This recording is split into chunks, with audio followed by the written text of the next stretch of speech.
Darvish, excellent so far in the postseason. And D-Row, you mentioned that Darvish, when you would watch him, sometimes he'd be very frustrating. But he has really flipped the script and changed his philosophy on the mound. Well, again, I'm very aware of who I was and what I did as a player. So to get frustrated with Darvish, it's because I believe in the guy's absolute ability to be a number one. But when you would watch him in the past, you could kind of define him as almost being a nibbler, putting himself in tough hitters counts, having to come see some guys, throwing breaking stuff when he didn't necessarily have to. And what does it do? It racks up a pitch count. I could probably guarantee that a lot of hitters meetings early in his career is, guys, work the count on this guy. We'll have him out of there in the 4th or 5th inning and we'll get into the bullpen. All right? It is completely flipped. This guy is the epitome of an ace. He's got Blake Snell. He's got Musgrove, potentially a Mania Clevenger up his back. This is going to be all the Phillies can handle, and it's going to start with him. We've chronicled Wheeler. It's going to be high heater, big extension through the zone, slider, and attack you this way. You have no idea what this guy's going to throw you. He's got 11 pitches, all different shapes and sizes, and he has been awesome. So let's dive in and kind of give you a template of what Philly has in store for it tonight when he takes the bump out at Petco, because the place is going to be electric, right? Classic B-roll on the season right here. S-Rod, give me the first board.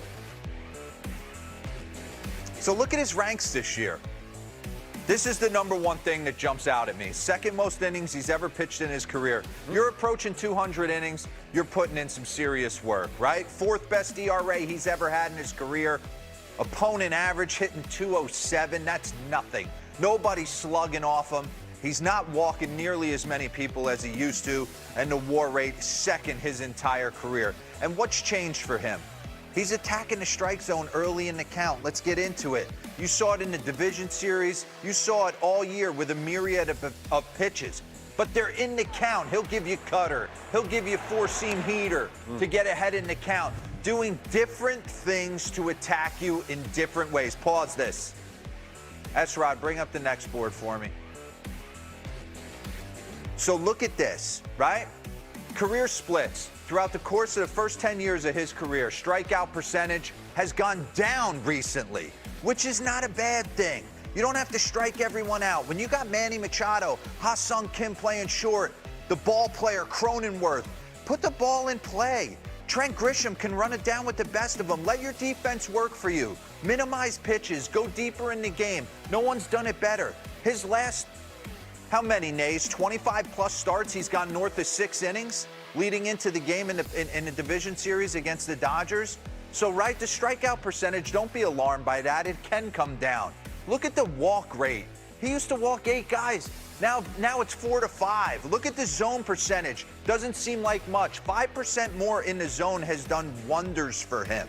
Okay? So he's letting his defense work. He's giving Bob Melvin more length. He's shortening the bullpen. They can get to the Tim Hills, the Suarez's, the haters of the world, not in the 5th inning. We could get there in the 7th inning.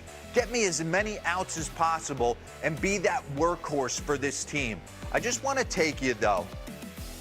When you're in a hitters meeting and you're going into a game against a guy like Zach Wheeler, you're looking at all his pitch repertoire, the percentages of how he attacks you, and you come up with a game plan. I remember facing Randy Wolf in Dodger Stadium in a playoff game with the St. Louis Cardinals in 2009. I had my brother fly in, and I took him through what I did, all right, how we game planned. And I swear, I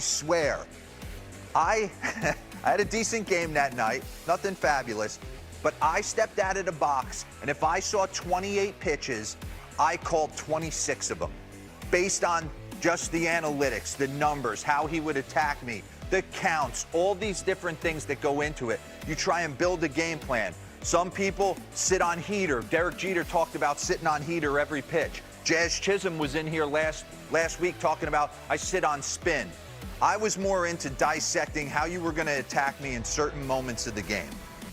When you face a guy like this, I don't know how you can do that without your brain melting. Because I'm going to take you through an at-bat against Freddie Freeman in the division series. Freddie's one of the best hitters in the game, all right? You're getting 88, splitter, 92, kind of upside sinker right there. And then he goes to work Look at him take apart Freddie with so many different weapons, cutter, slider, curveball. He's got different shapes and sizes to everything, and eventually, look at him shaking. Nope, not that one, not that one. I have 75 pitches. Eventually, Mr. Nola's going to get to the right one. And what does it do? It puts guys in a blender. Run that back for me real quick. Freddie Freeman, one of the best hitters in the game, on the 11th pitch right here. He is sitting so many different things that he throws a four-seam cheeser right down Broadway, and all it does is lock him up. But one thing I've noticed, pause this real quick, bring up his pitch usage splits, okay? So you got the cutter, the fastball, slider, split, curveball. He's got them all. And the thing is, when he gets to 2 strikes, you still can't sit anything. But what's interesting to me is he gets so many people thinking about the different shapes and sizes, the sliders and the splits, that he's able to shake 40%, get to a heater, and almost get you off that pitch, and it pops the zone. He surprises you with it. So going to be interesting to see how he attacks these Philly hitters. He's pitched against them twice this year. Let's show you a little B-roll on that. He took them on May 19th and was dominant against them. Tough lineup here.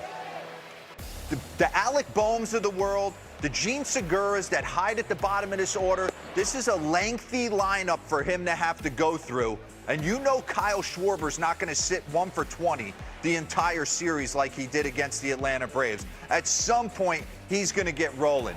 But he's had some success against them recently, so I expect him to be good as well.